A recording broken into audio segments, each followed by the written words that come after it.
Good morning students, मैं सौम्या सोनी आपकी हिंदी की टीचर और आप देख रहे हैं MVMPS Robertsganj online YouTube teaching channel. So बेटा आज हम बात करेंगे कक्षा 2 हिंदी की बुक है जिसका नाम है मातृभाषा भारती, जो तरुण पब्लिकेशन की ली गई है, के पाठ 8 ईमानदार रखवाला, जिस पाठ का नाम है। आइए इस पाठ 8 के बारे में हम लोग पढ़ते हैं कि क्या कहता है यह पाठ। किसी गांव में एक धनी जमींदार रहता था। उसका आम का एक बहुत ही बड़ा बगीचा भी था। बगीचे में आम के बहुत से वृक्ष थे जिस पे बहुत आम आते थे। अपने बाग की देखभाल के लिए उसे एक रखवाले की आवश्यकता थी।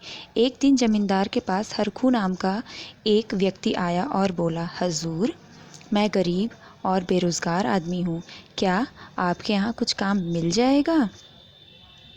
जमींदार ने उसकी बात सुनी और अपने बगीचे की रखवाली के लिए रख लिया और कहा, देखो, मुझे बेईमान आदमियों से बहुत घृणा है, इसीलिए ईमानदारी से काम करना। यही है वो जमींदार और ये है वो हरखू नाम का व्यक्ति। तो थोड़े ही दिनों में हरखू ने अपने परिश्रम और ईमानदारी से सबका दिल जीत लिया। जमींदार के घर पर तेजराम नाम का नौकर भी था। जब वह किसी को हरखू की प्रशंसा करता सुनता तो जल भुन जाता, मतलब कुढ़ जाता। उसको अच्छा नहीं लगता कि वह उसके अलावा किसी और की उसके सामने प्रशंसा हो। तेजराम बहुत ही चालाक था। उसने हरखू के खिलाफ जमींदार के कान भरने शुरू कर दिए। एक दिन वह बोला, मालिक, हरखू चोरी से कुछ आम बेच देता है और अपने परिवार वालों के लिए भी चोरी से ले जाता है। एक दिन जमींदार सच्चाई जानने के लिए बगीचे में आया और उसने हरखू को बुलाया और कहा, 2-4 पके पके आम लेकर आओ। हरखू ने कुछ आम लाकर जमींदार को दिए। जमींदार ने वे आम चखे, परंतु आम खट्टे थे। उसने हरखू को कहा, हरखू, ये सारे आम तो खट्टे हैं, दूसरे पेड़ों के आम लाओ। जब हरखू दूसरे पेड़ों के आम लेकर आया तो जमींदार ने उसे भी चखा, परंतु वो भी खट्टे थे। पहले आम के भी पेड़ खट्टे थे, दूसरे आम के भी पेड़ खट्टे थे। जमींदार को क्रोध आ गया।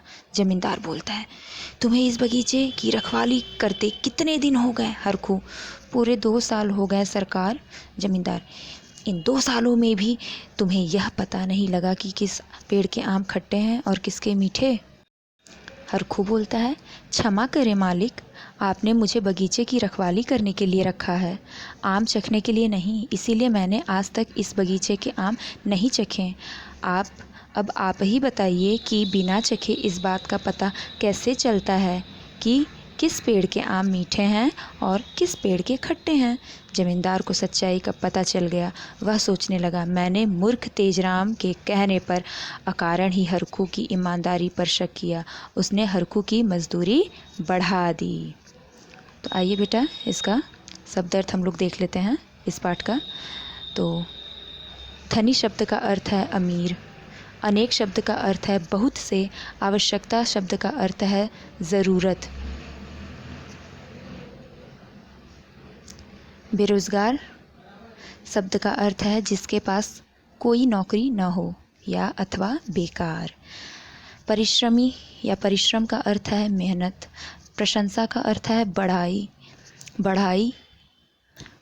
कान भरना, झूठी शिकायत करना या चुगली करना, अकारण बिना किसी कारण के, घृणा, नफरत।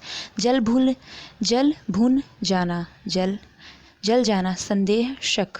आवश्यकता, ज़रूरत। प्रश्न उत्तर है बेटा आपका पाठ 8 ईमानदार रखवाला का पहला प्रश्न है, नौकरी पर रखने से पहले जमींदार ने हरखू से किस बात का ध्यान रखने को कहा?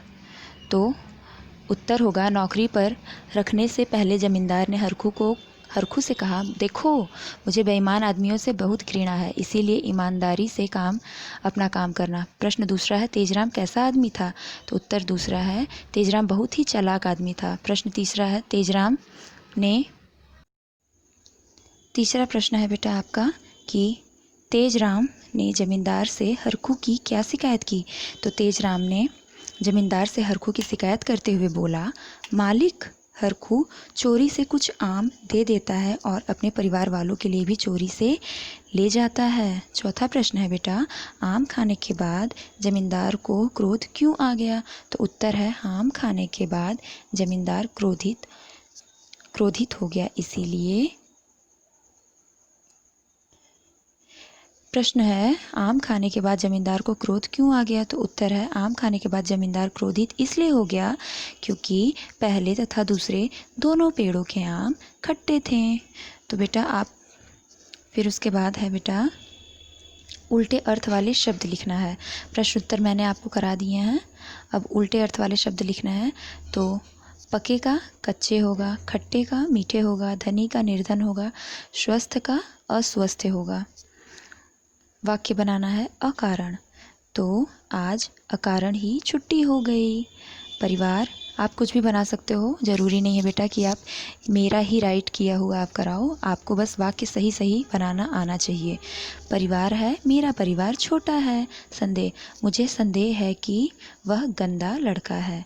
क्रोध, हमें क्रोध नहीं करना चाहिए।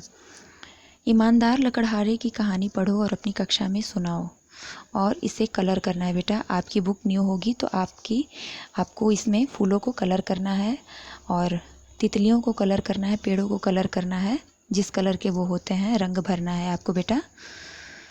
और इसके बाद इस पूरे वीडियो में बेटा मैंने आपको पूरे क्वेश्चन आंसर बतला दिए हैं। आई होप आप इसे देख करके अपनी फेयर कॉपी कंप्लीट कर लोगे और सारी बुक ब्यूटीफुल हैंड राइटिंग में राइट कर लेंगे। तो मिलते हैं नेक्स्ट वीडियो में। जय हिंद। मेरी पूरी वीडियो देखने के लिए थैंक यू।